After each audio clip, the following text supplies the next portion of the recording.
My backrest slat has a finished width of 2 1/4 inches. Currently, my boards have a variety of widths, and each of these boards have one milled edge from the lumberyard and one rough edge.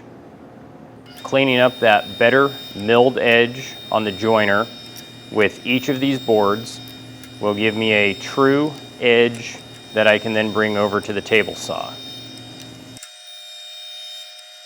I can then set the table saw to 1/16 more than my finished measurement of 2 1/4. And with that good, clean, jointed edge up against the fence, I can cut all of my pieces.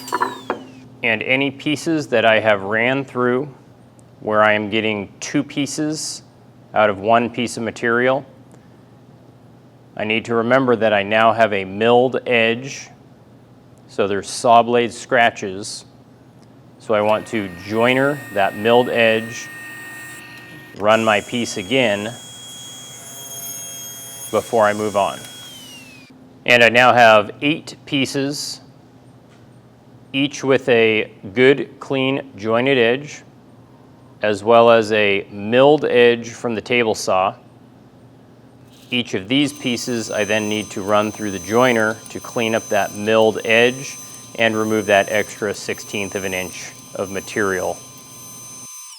And that leaves me with my 8 backrest slat pieces cut to a finished width of 2 1/4 inches.